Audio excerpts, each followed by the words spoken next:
ಚಂದ್ರಶೇಖರ್ ಸ್ವಾಮೀಜಿಯವರು ನಮ್ಮ ಸಮಾಜದ ಒಬ್ಬ ಹಿರಿಯ ಸ್ವಾಮಿಗಳು. ಬಹಳ ತಾಳ್ಮೆಯಿಂದ ಅವ್ರದೇ ಆದಂಥ ರೀತಿಯಲ್ಲಿ ಧಾರ್ಮಿಕವಾಗಿ ಕೆಲಸ ಮಾಡ್ಕೊಂಡು ಬರ್ತಾ ಇದ್ರು. ನಾನು ಹೋಗ್ತಾ ಇದ್ದೀನಿ ಅವರ ಅಂತ್ಯಕ್ರಿಯೆಗೆ ಗೌರವನ ಸಲ್ಲಿಸಲಿಕ್ಕೆ ನಾನು ಹೋಗ್ತಾ ಇದ್ದೀನಿ. ನನಗೆ ತಿಳಿತು. ಸೊ ಎಲ್ಲ ಭಾಳ ಭಕ್ತಾದಿಗಳೆಲ್ಲ ಇದ್ದಾರೆ. ಕೆಲವು ವರ್ಷದಿಂದ ಆಯಿತು, ಒಂದು 25 ವರ್ಷದಿಂದ ಅವರ ಮಠ ಸ್ಥಾಪನೆ ಆಯಿತು. ಈಗ ಒಬ್ಬರು ಯುವಕರಿಗೆ ಒಂದು ಅವಕಾಶ ಮಾಡಿಕೊಟ್ಟಿದ್ದಾರೆ. ಸೊ ಅವರ ಆತ್ಮಕ್ಕೆ ಶಾಂತಿ ಸಿಗಲಿ. ಖಂಡಿತ ನನಗೆ ಆಶೀರ್ವಾದ ಮಾಡಿದ್ರು. ನಿರ್ಮಲ ಮನಸ್ಸಿನಿಂದ ಅವ್ರು ಆಶೀರ್ವಾದ ಮಾಡಿದ್ರು. ಅವ್ರ ಬಗ್ಗೆ ನಮಗೆಲ್ಲ ಬಹಳ ಅಪಾರವಾದಂಥ ಗೌರವ.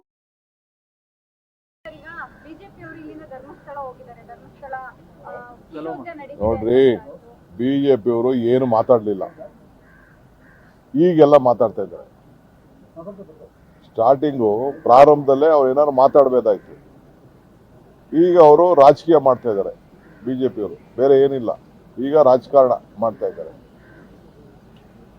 ಬಿಜೆಪಿಯವ್ರದ್ದು ರಾಜಕಾರಣಕ್ಕೆ ಅವ್ರು ಹೋಗ್ತಾ ಇದ್ದಾರೆ ಹೊರತು ಅವರು ಹಿಂದುತ್ವ ನಮ್ಮ ಮನೆ ಆಸ್ತಿ ಅಂತ ತಿಳ್ಕೊಬಿಟ್ಟವ್ರೆ.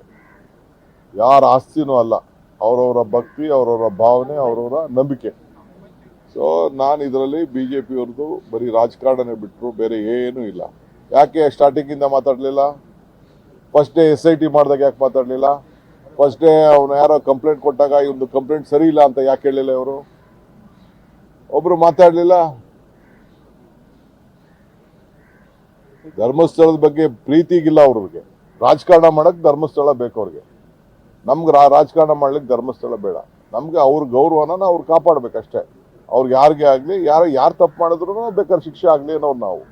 ಯಾಕೆಂದ್ರೆ ಯಾರೋ ಪೊಲೀಸ್ ಸ್ಟೇಷನ್ ಬಂದು ಸುಳ್ಳು ಪಳ್ಳೋ ಮತ್ತೊಂದು ಏನೋ ಕಂಪ್ಲೇಂಟ್ ಕೊಟ್ಟದ್ನ ಕೋರ್ಟ್ಗೆ ಹೋಗಿ ಕೊಟ್ಟದ್ನ ನೀವೇನಾದ್ರು ನಾವು ತನಿಖೆ ಮಾಡಲಿಲ್ಲ ಅಂತ, ಸರ್ಕಾರ ತನಿಖೆ ಮಾಡಲಿಲ್ಲ, ಏನು ಹೇಳ್ತಿದ್ರು ಇವರು? ಏನ್ರಿ ಕೋರ್ಟಲ್ಲಿ ಬಂದು 164 ಸ್ಟೇಟ್ಮೆಂಟ್ ಮಾಡೋದು ನೀವು ಮಾಡಲಿಲ್ಲ ಅಂತ ಅವರೇ ಹೇಳ್ತಿದ್ರು. ಈಗ ರಾಜಕಾರಣ ಮಾಡ್ತಾ ಇದಾರೆ. ಅದು ಬರ್ತು, ನಾವು ಅದಕ್ಕೆಲ್ಲ ತಲೆ ಕೆಡ್ಸ್ಕೊಳಕ್ ಹೋಗುದಿಲ್ಲ. ಅದು ಏನ್ ಬೇಕಾದ್ರೂ ಕೇಳಲಿ, ಮಂಪರು ಕೇಳಲಿ, ಇನ್ಯಾವ್ದಾದ್ರು ತನಿಖೆ ಕೇಳಲಿ, ಅದೆಲ್ಲ ನಾವೇನ್ ತಪ್ಪಲ್ಲ. ಇದನ್ನ SIT ರಜಿಸ್ಟರ್ ಮಾಡಿದಾಗ ಯಾಕೆ ಮಾತಾಡ್ಲಿಲ್ಲ ಅವರು? ಅವರೇ ತಾನೇ ಮಾಡಕ್ ಕೇಳಿದ್ದು. SIT ಬೇಕು, ತನಿಖೆ ಬೇಕು ಅಂತ ಹೇಳಿದವ್ರೆ ಅವರು. ಈಗ ತಿರ್ಗಾ ಎಲ್ಲ ಏನೇನೋ ಮಾತಾಡ್ತಾ ಇದ್ದಾರೆ. ಹತ್ತಡಿನೋ ಮುತ್ತೆ ಅವ್ರು ಪೊಲೀಸ್ ಅವರು. ಅವ್ರಿಗೆ ನಾವ್ ಯಾಕೆ ಇಂಟರ್ಫಿಯರ್ ಆಗ್ಬೇಕು, ಎಷ್ಟು ಗೋಡೆ ತೆಗಿಬೇಕು ಮಾಡಬೇಕು ಅಂತೇಳಿ ಅದಕ್ಕೇನ್ ಬೇಕಾದ್ರೆ ಅವ್ರು ಕೇಳ್ಕೊಳ್ಳಿ.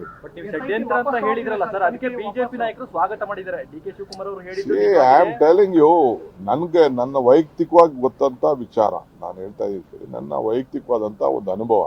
ಬಟ್ ಗೌರ್ಮೆಂಟ್ ಇನ್ವೆಸ್ಟಿಗೇಷನ್ಗೆ ನಾನು ಭಾಗಿಯಾಗ್ತಾ ಇರಲಿಲ್ಲ.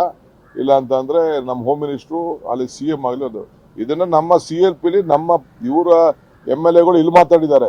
ನಮ್ಮ MLAಗಳೆಲ್ಲ ಶಿವಲಿಂಗೇಗೌಡರು ಆದಿಯಾಗಿ, ನಮ್ಮ ಗೋಪಾಲ್ ಕೃಷ್ಣ, ನಮ್ಮ ಪುತ್ತೂರು MLA, ನಮ್ಮ MLC, ಜಿಲ್ಲಾ ಕಾಂಗ್ರೆಸ್ ಅಧ್ಯಕ್ಷಗಳು ವಿನಯ್ ಕುಮಾರ್ ಸೊರ್ಕೆ ಅವರೆಲ್ಲ ಬಂದು, ರಮನಾಥ್ ರೈ ಅವರೆಲ್ಲ ಬಂದು ನಮಗೆ ವೈಯಕ್ತಿಕವಾಗಿ ಬಂದು ಸ್ಟಾರ್ಟಿಂಗೇ ಬಂದು ಭೇಟಿ ಮಾಡಿದ್ದಾರೆ. ಅವರು ಬಂದು ನಮಗೆ CMಗೆಲ್ಲ ಭೇಟಿ ಮಾಡಿ, ಹೋಮ್ ಮಿನಿಸ್ಟರ್ ಭೇಟಿ ಮಾಡಿ ಹೇಳಿದ್ದಾರೆ ಏನಿದೆ ಅಲ್ಲಿ ಮೊದಲಿಂದ ನಡ್ಕೊಂಡು ಬಂದಂತ ವಿಚಾರ ಅಂತ ಹೇಳಿದ್ದಾರೆ. ನಾವು ಅದನ್ನ ಒಬ್ಬ ರೂಲಿಂಗ್ ಗೌರ್ಮೆಂಟ್ ಆಗಿದ್ಕೊಂಡು ನಾವು ಮಾತಾಡಬಾರ್ದು ಅಂತ ಅಂದ್ಬಿಟ್ಟು ನಾವೇನು ಮಾತಾಡಕ್ ಹೋಗಿರ್ಲಿಲ್ಲ. ನಮ್ಮ ಪಾರ್ಟಿಲೂ ಡಿಸ್ಕಷನ್ ಆಯ್ತು. ನಮ್ಮ ಪಾರ್ಟಿಲೂ CM ಹೇಳಿದ್ದಾರೆ, ಪಾರ್ಟಿಯವ್ರಿಗೆ ನಾನು ಯಾವುದು ಅನ್ಯಾಯ ಬಿಡಲ್ಲ, ಕಾನೂನು ಪ್ರಕಾರ ಮಾಡ್ತೀನಿ. ಯಾರ್ಯಾರು ತಪ್ಪು ಮಾಡಿದ್ದಾರೆ, ಯಾರ್ಯಾರು ಸ್ಟೇಟ್ಮೆಂಟ್ ಮಾಡಿದ್ದಾರೆ ಅವರೆಲ್ಲರ ಮೇಲೂ ಕ್ರಮ ಕೈಗೊಳ್ತೀವಿ ಅಂತ. ಈಗ ಅದಕ್ಕೆ ಯಾರೊಬ್ಬ ಕುಮ್ಮಕ್ ಕೊಡ್ತಾ ಇದ್ದಾರೆ, CMನೇ ಕೊಲೆಗಾರ ಅಂತ ಹೇಳಿದ್ದಾನೆ. ಗೊತ್ತಿದೆಯಾ ನಿಮ್ಗದು? ನೀವು ಯಾರು ಅದನ್ನ ಹಾಕಿಲ್ಲ. ನೀವು ಅವನು ಯಾರೋ ಒಬ್ಬ ಹಿನ್ನೆಲೆಯಲ್ಲಿ ಯಾರೊಬ್ಬ ಇದ್ದಾನೆ, ಇದಕ್ಕೆ ಅವನು CMನೇ ಕೊಲೆಗಾರ ಅಂತ ಹೇಳಿದ್ದಾನೆ. ಅದೆಲ್ಲ ನಮ್ಮ ಹತ್ರ ಮಾಹಿತಿ ಇದೆ. ಸೊ ಏನ್ ಬೇಕೋ ನಾವು ಕ್ರಮ ಕೈಗೊಳ್ತೀವಿ ನಾವು. ಅದ ನಾನು I don't want to interfere at anything. ನನಗೆ ಅವ್ರು ಯಾರು ಪೊಲೀಸ್ ಅವ್ರು ಮಾಡ್ತವ್ರೆ ಅನ್ನೋ ಗೊತ್ತಿಲ್ಲ, ಏನು ಗೊತ್ತಿಲ್ಲ. ನಾನು ತಲೆ ಕೆಡ್ಸ್ಕೊಳಕ್ ಹೋಗುದಿಲ್ಲ.